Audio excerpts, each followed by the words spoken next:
Good morning. How's everyone doing? All right. I titled this Criticizing the Critics. Now, my reason for this morning is simple. I sit back and as I view my life and others around me, I realize that there's a lot of things left unsaid in public eye. There's a lot of people whose views are not given, who are not received. They do these surveys out here and they say, oh, so and so, the people say this. For example, let's just have some fun first, start out.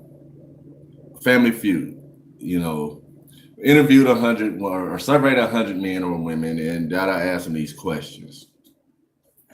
And then when you look at the numbers of the questions, sometimes the math don't add up. 28 women say they wear high heels to a wedding. 45 said they wouldn't, or something to that nature. Then it's like, where's the other numbers at? Something like that. 28 and then 13. That's 40. Well, that's 41. You got another 59% that you're like, what did the rest of the 59% say? Did they all say they wouldn't wear high? It's something that don't add up by their mouth. And so bringing that into real life. When it comes to politics and everything, sometimes I try to stay away from it. But here's the deal. I was telling my brothers, I believe I'm throwing my hat into the ring. In the next 2 years, probably starting something small as a councilman, maybe the mayor. And the reason why, because I feel like I really have the people needs and wants at heart. Give you a little bit about myself. I was born in Cincinnati. I'm 42, soon to be 43 years old. I'm a veteran. I've done numerous things throughout my community, whether you know what it is or not. I come up in the church. I believe in God. And I just think that I can help our community grow and move forward by really touching people out here that matters on both sides of the aisle, as they say. All Republicans are not stuck up and snooty and think they're better than the rest of the world, or they're not racist or prejudiced or none of that.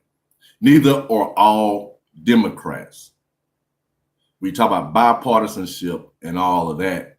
That will not exist as long as the key factor in this is kept out of the way. And you say, well, Tone, what's the key factor? Well, excuse me, y'all. I got to do something real quick. Cleaning my camera lens. All right. Well, the key factor is God. We have to honor God and keep him first in our lives. We have to. Because, see, he's the creator. He's the ruler. He's the Alpha and Omega, the beginning and the end, the know-it-all. He's the only one who knows it all. He's the only one who's perfect. So, I'm not perfect. Have I done things in my life that I'm not proud of? Of course I have. Have I done things in my life that I'm very proud of? You're darn rooting too. Yeah, like I said, I'm not your typical black. Some people can consider me being hood. Some may consider me being a nerd. I say I'm a human being. I'm black and I'm proud. Now, I have real African heritage. My great-great-grandfather came over on the boat from Africa against his will. Now, Tom, where's that going? Well, where that is going is just saying this, that as a black man here in America, I will not and shall not forget my culture, nor my heritage. And that comes because we are denied so many things in America.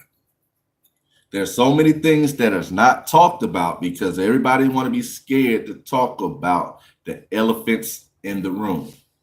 Yeah, I said plural, elephants, because I have elephants in my room, in my house. There's elephants in the world. There's elephants in everybody's house that don't get talked about. Now, if you wait me to talk about the elephants, I can't talk about y'all elephants. Maybe I can speak on mine, but I can't talk about y'all's. The one thing I can speak on is people judging me because of my past. Now, if you want to judge me because of my past, Throw all the stones you want, but I guarantee you my house will not shatter. Because I suffer from the man in the mirror effect. Or should I say effect? But it has affected me. The man in the mirror effect is I have looked at the man in the mirror, same way I'm looking at the man in this camera, and I have already evaluated and acknowledged the things in my life that has led me down an awkward path. I'm not going to call it the wrong path because I'm still here and I'm still headed to the right, righteous. See, I'm still trying to do what God has called me to do.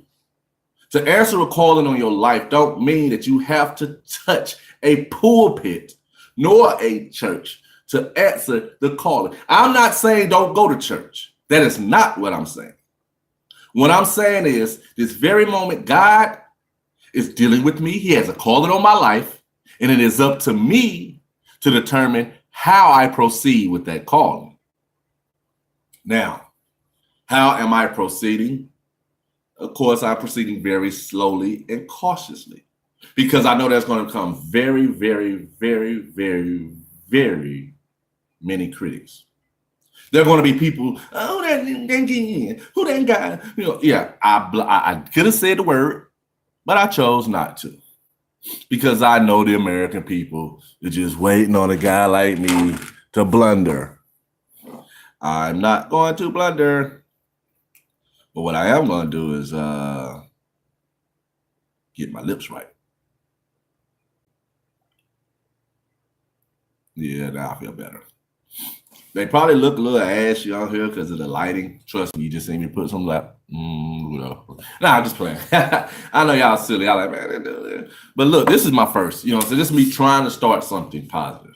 And, it was a spur of the moment.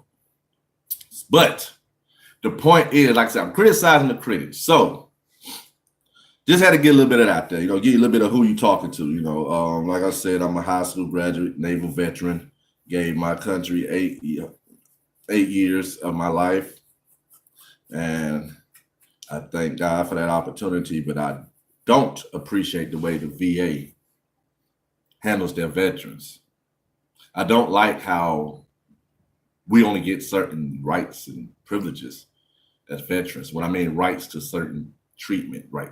We don't get dental until we're 100%. Like our teeth just tells us at what point in our lives that they're going to, maintain a hold up and need to be cleaned. I mean, my point is, if we're veterans and a lot of us are disabled veterans, and this is the point, there's not all unemployed disabled veterans. That's not what I'm saying. But some of us are at a point in our lives where we're unable to be employed. We rely on our coins that when we served our country said, look, you come serve us, and we'll take care of you for the rest of your life. That has a lot of falsehoods to an extent. You have to fight for your life to get 100%. And when you get certain percentages, it's not enough, or it's this, and you don't get dental, and they say dental. Now, look, I'm going to kick a key medical fact. Now, I was told that your teeth are very important, your mouth, because all this right here will affect this right here before anything else will. Common sense. Your mouth, your brain, all that's on your head. Then God created the neck to, so the head, your mouth. And the VA wants to say be 100% or die. That's basically what they're telling us. Because if you have an abscess and it bursts, that's poison. You run great risk of dying. Just saying. That's some of the criticism. Because people will say, oh, all right. Now, let's get to the social media and the news outlets. Fox, CNN. I'm starting not to like none of them. None of them at all. Not even Roland Martin. Because they all want to ignore things just to make their points. Now, the elephant in the room is most of these people are rich. They're speaking this stuff. You feel me? They're not really down here in the trenches with us anymore. They're not down here in the trenches anymore.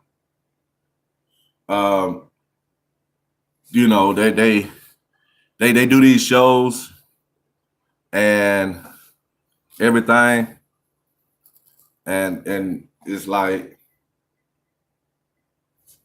but they're gonna talk about the real. We're gonna talk about gun laws and gun violence and all that. They talk some good points, but they don't look at the real. When they give you these licenses, they don't offer any training classes or anything. You have to go to these gun ranges and practice on your own, or you have to hire private shooters, sharpshooters. Now, me, I'm a veteran. I'm a sharpshooter, and I'm not bragging. I'm just saying, because when veterans get in trouble, we seem to get in a lot of trouble with the law because they automatically say y'all know this, y'all know that, which pretty much a lot of times they're true because a lot of our law enforcement officers, let's not forget that they're veterans as well. A lot of them, not all of them, but a lot of them. And even with that, we don't even get some places, some states, cities, and counties will respect us for who we are and what we've done in this world, and the fact that that some of them say, "Oh, you're a veteran." They some will respect that, but some really won't. But proper training should be, first of all, acknowledged once you go to receive your carrier's permit or weapons license, whatever you want to call it. They should tell you or advise that you receive proper training, and maybe even give you a brochure or some places to do that. That way you have responsible weapons holders.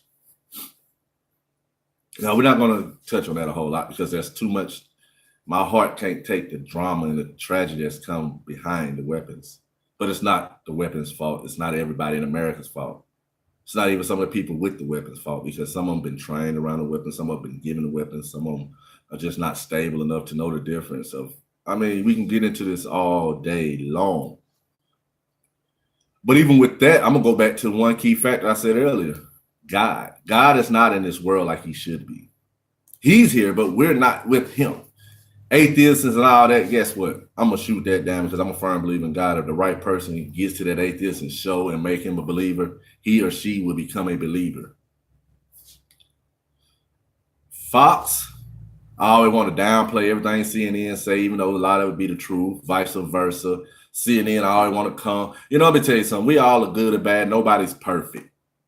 But when you tell facts, tell facts. And I'm not going to even give the 45th the chance to even let me speak his name. Because really, I respect him as our president, and that's it. It goes no further than that. I don't respect nothing he's doing. I just have to respect that office. You know what I'm saying? But at the end of the day, that man don't have God the way he should have. Because I just watched this man.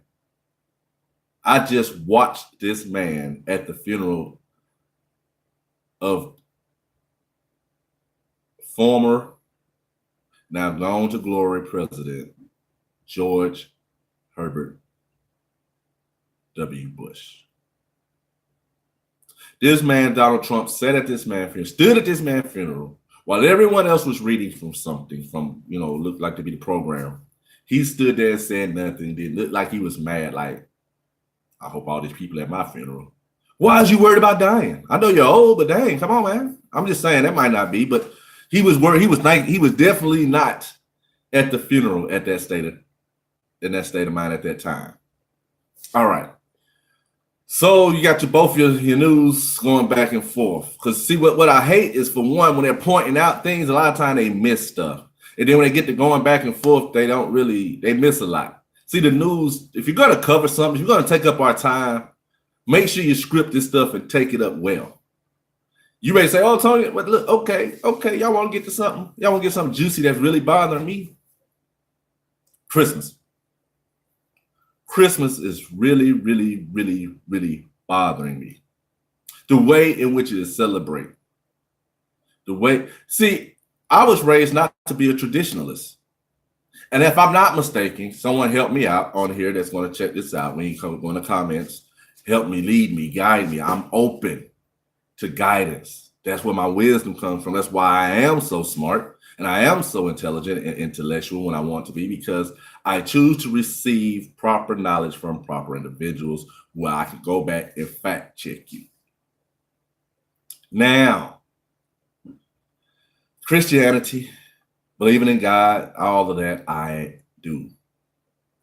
Now, some people bash Christianity, and I will be honest, even though I believe in God, I believe in Jesus Christ, and I believe in the Holy Spirit. Holy Trinity, I do believe in. I don't deny anything that has to do with my spirituality, but Christianity is becoming a big question because the churches are misleading. They're teaching people to become victims. They're not teaching no one to really exploit their powers of God outside the realm of, you have a pastor who wants to stay that pastor, who wants to be up here. Then you have the deacons. Now look. I want y'all to pay attention to the gaps. I'm going to point that out. That's what I'm showing. Pastor in a lot of your churches, not all churches. Some churches are created equal as they should be. But a lot of churches, some churches I've been to, pastor, deacons, other members. And now there's a gap tremendously between the pastor and the deacons, because there should be someone to fill in that gap. Really, the deacon's supposed to fill it, but there's also be other people. There should be boards, and it should be great. There should be things in that. And then deacons, other members in the choir. Big gap. Disconnect.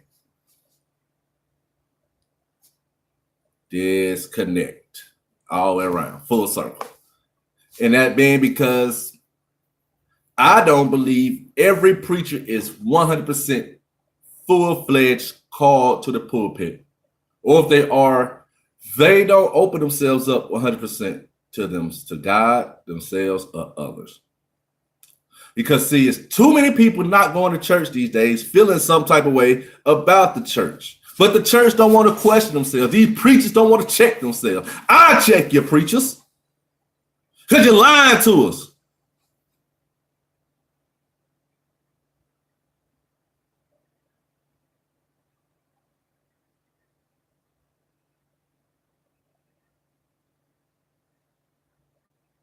Stop telling us it's cool to suffer.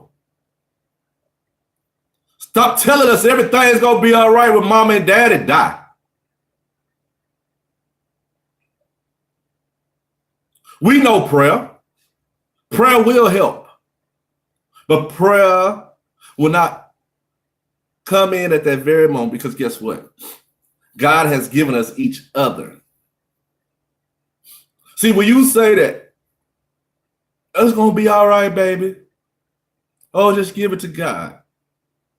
And then when I go to God, God said, well, go talk to your cousin. And it's always, he lets me know which cousin he's talking about. And I go talk to my cousin. And he's a different breed of pastor. He's the pastor that I stand for.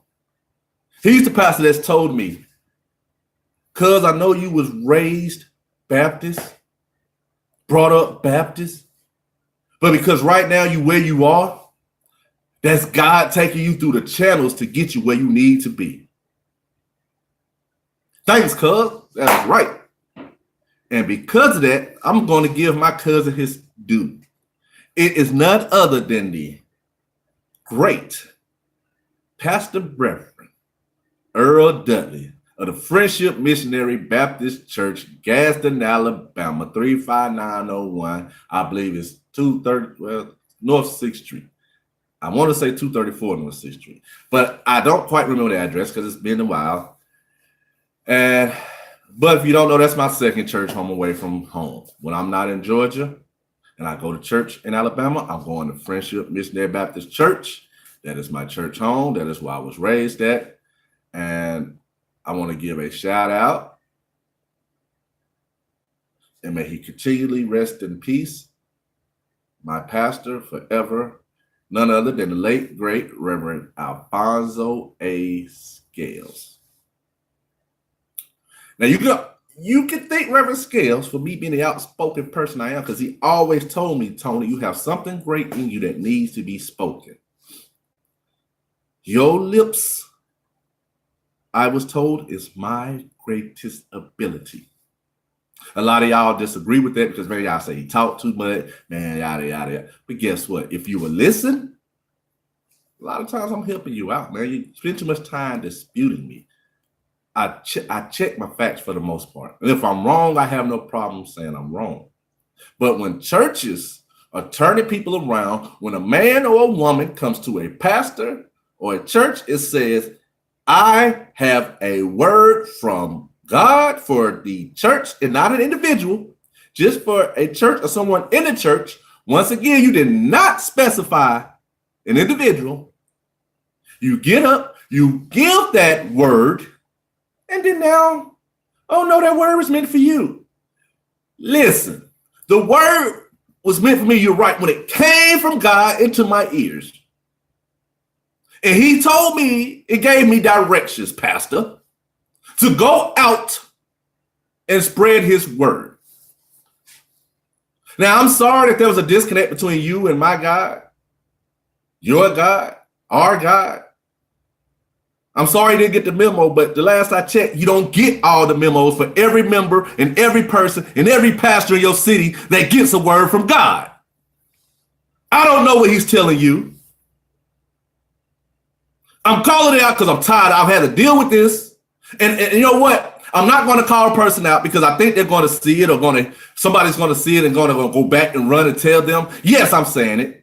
Because when I came, and it's been done on several occasions. I'm tired of being church hurt. Okay?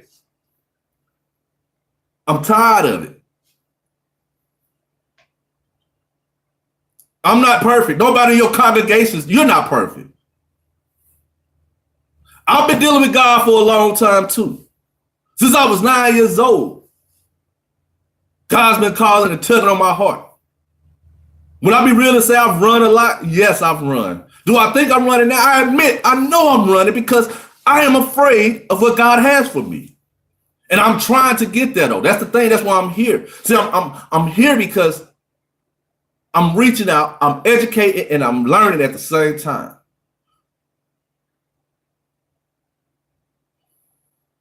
I get very, very, very ill with the churches because there's so many lost souls.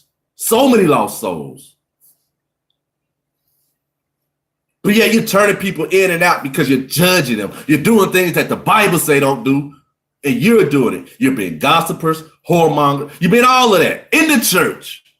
I left the church because I got tired of being abused. I was abusing myself. I was abusing the church because I had to come to a realization with myself. I could be me and love the Lord, serve God.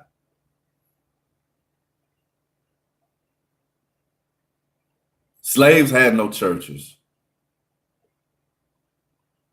But there's 2 or 3 gathered in my name. I gather with my brothers every day and we talk about the goodness of the Lord. We talk about everything dealing with God. We talk about ourselves. See, tell your church is what's your problem. You get that little job as a pastor. Some of you have decent jobs, so you won't tell the church, oh, I don't want the money. Some of you get that good money. No, churches give good money now. We take care of our people because we feel like that is your responsibility, but you're supposed to do it right. So there's nothing wrong with a pastor being paid. I'm not going to sit here and talk about that. That's nothing wrong.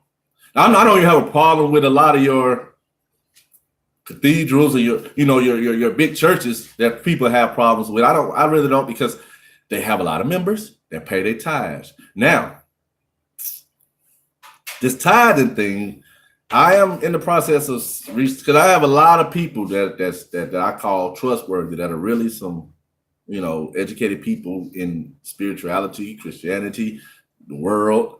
I mean, pastor friends who have been discussing this tithing thing for some time now.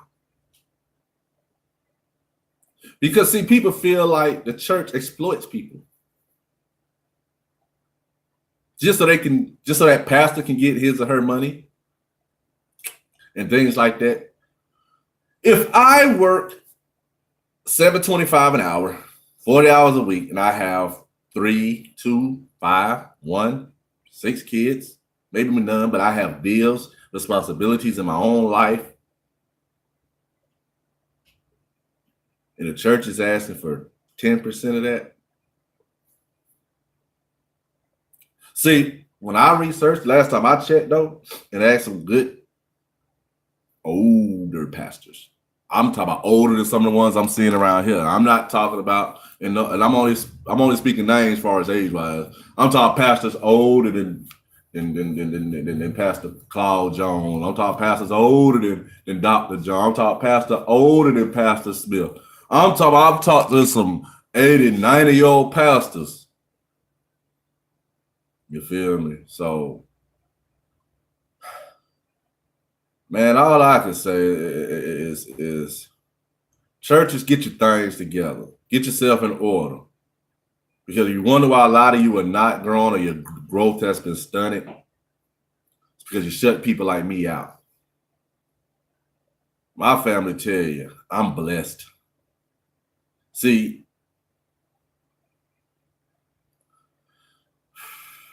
I know my church be one like, man, how do they keep look. Let me tell y'all something. See, I had to tell my wife a long time ago, stop telling your business to everybody. And yeah, y'all, I do have a wandering eye. So for some of y'all that noticed that while I'm on here without my glass, I just had to give my glass a break. They really was bothering me more than anything. Kept falling on my face because it's time for some new ones. But I told my wife a long time ago, stop worrying about what these people say. Stop telling these folks your business just because it's the church. They don't supposed to be in your business like that because the church is some of the worst folks nowadays. Used to didn't be, but nowadays these folks out here want to praise the Lord. Hallelujah. Hallelujah. As soon as church is over, girl, I can't believe she didn't get up and sing. Girl, I can't believe they didn't clap. Girl, you see how dry they were? Girl, when did that become godly? And some of that talk is coming, man, you know what? Y'all gonna get that, y'all. I'm about to have to start just calling it out. But that's not my position right now. I'm not worried about titles, it's position. Positions sometimes don't have titles because God put you in positions and he don't title you. Ha! Glory! Yep. See, that's what they do in church too. Then they go out in the world and they start gossiping and all that stuff. Now, they might not drink and smoke and all that, but that gossiping, no sin is greater than the next. That's what I was told. So when they go out here and gossip and all that, that don't exclude them from the same world of sins that I'm in. Y'all preach about it, teach about it, but you don't follow your own teachings. So I'm going to say this, sweep around your own front door before you sweep around mine. That plank still in your eye too, preacher. Better get it out before you come over here. I'm telling you, come over here. See, my eye was like this. I about got that plank out. You feel me? Because I've been working on myself. But you come over here and put 2 planks in your eyes. You better wake up. Everybody, preachers, churches, all alike.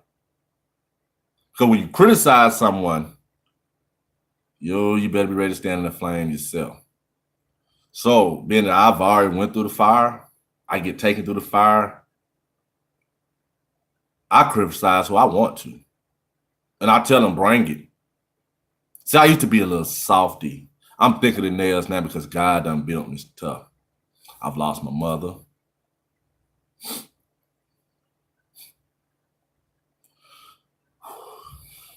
Man, mama, you made me strong with that one. When you left me, girl, it was like hitting the weight bench. I gotta get better. I gotta get better. And you say, well, Tony, you lost your father too. What about, well, that's not your business. But it hurts. It do hurt. I swear to God, it hurts losing my father.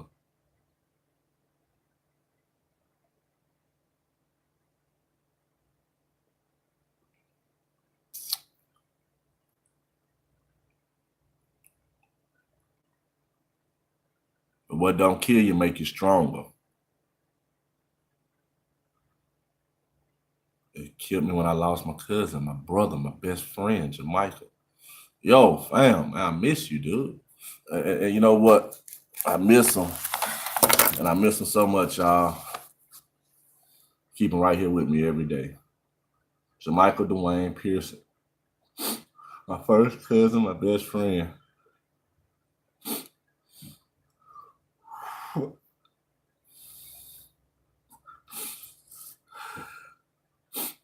Now y'all like, Tone, why you get emotional over him when you didn't even see y'all miss things, man. Y'all miss things.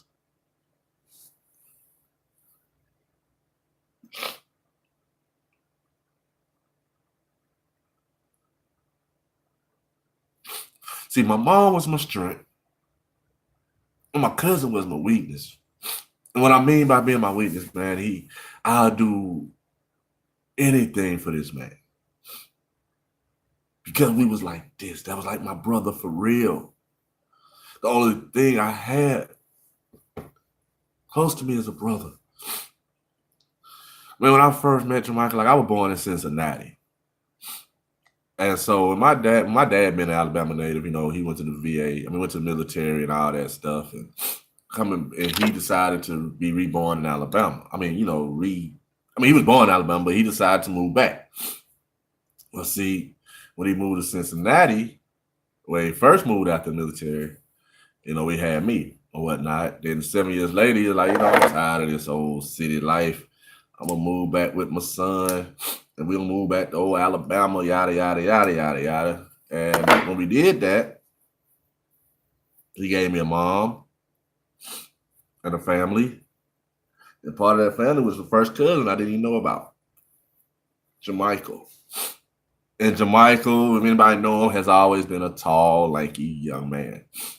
And so when I first met Jermichael, I was sitting in the back of my dad's Chrysler Cordova.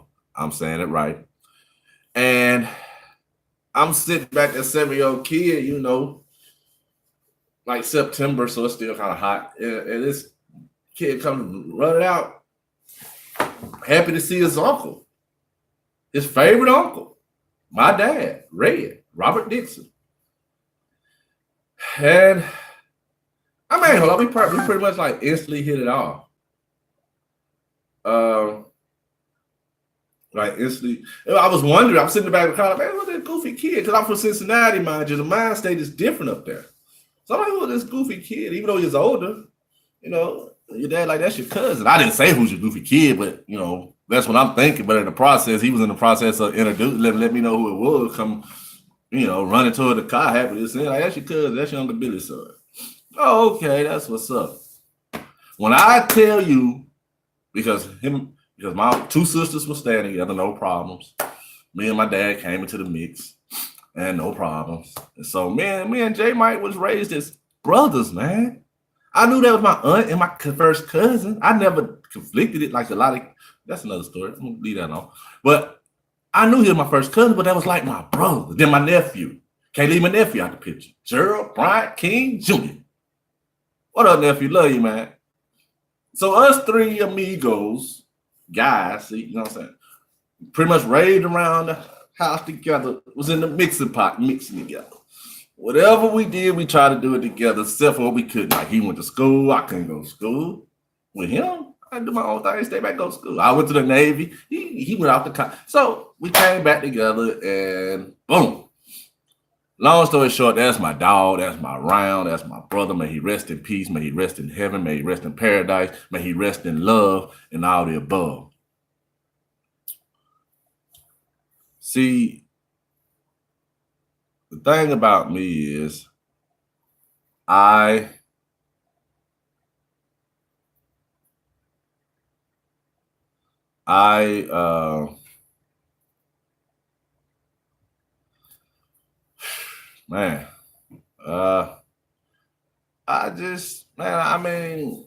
thing with me, what I'm trying to get out here is like criticizing people can be dangerously fun and can be just dangerously dangerous. Because like I said, when you start doing that, you open up a lot of doors. You can open up wounds. You can do a lot of things when you criticizing. Sometimes you don't even know what you're criticizing about. You're just going off of he say, she say. You're a rumor. You're a rumor. You're a rumorer. You're spreading rumors. That's lies. falsehoods. You're bearing false witnesses to your brothers and sisters. We're not perfect, and I'm not coming on here like I'm perfect. I'm just coming on here acknowledging the thing that other folks want to acknowledge, and that's need to get God back into the schools, need to get God back everywhere. Football games, prayers, all that need to be reincorporated. Separating church and state is bullshit. I'm going to call it for what it is, y'all. It is bullshit.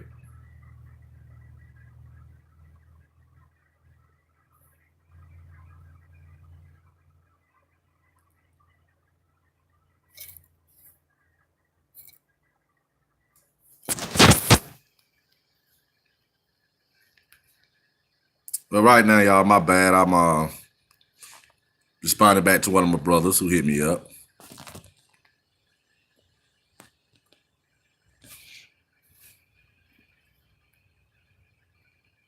Yeah, I mean, what I was doing, I'm just responding back, telling them, I mean, this is what I'm doing, G. This is what I'm doing, G.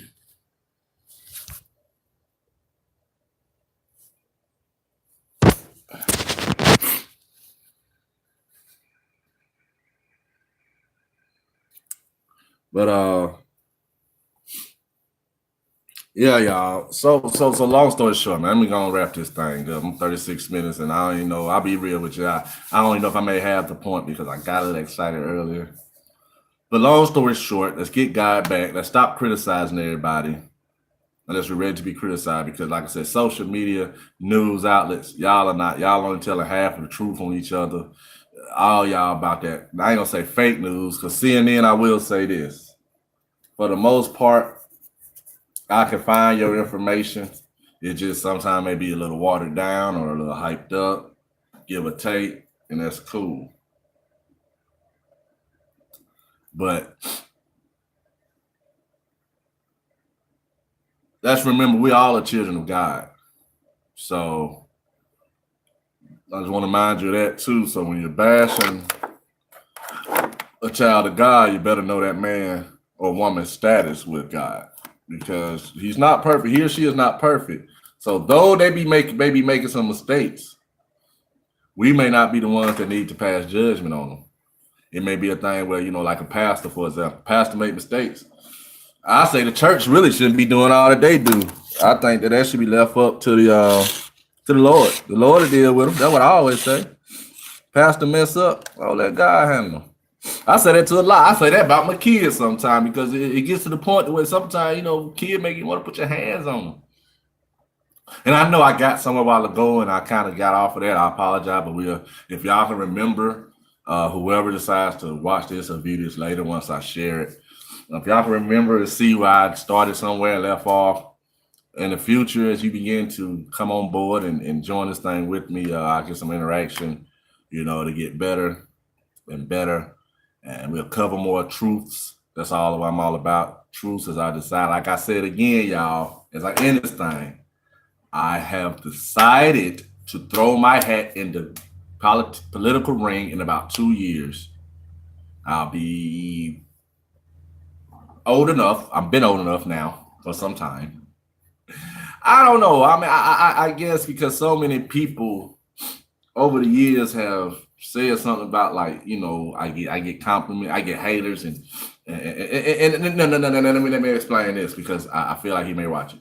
When I say I get haters, I'm not talking about my brother who gets mad sometimes in a fun way. He don't get physically angry, but he gets irritated that sometimes we go out together and he's younger. And I'm always perceived not only to be younger, but they'd say I'm younger than him by at least 5 years or better. When I'm older, like almost 10 years. Or I am older like 10 years or something like that. You feel me? But it's funny. But I say all that just to say, y'all, I love you. Stay strong. Stay prayed up. Go for what you know. And look, one last thing, Black people. Let's stop working for everybody. Let's start working for ourselves and putting our money together and building ourselves up in our community because they're trying to take us out. They're hiding it. There's people who are working with us as well as against us. All right, y'all. Love, peace, and have grease.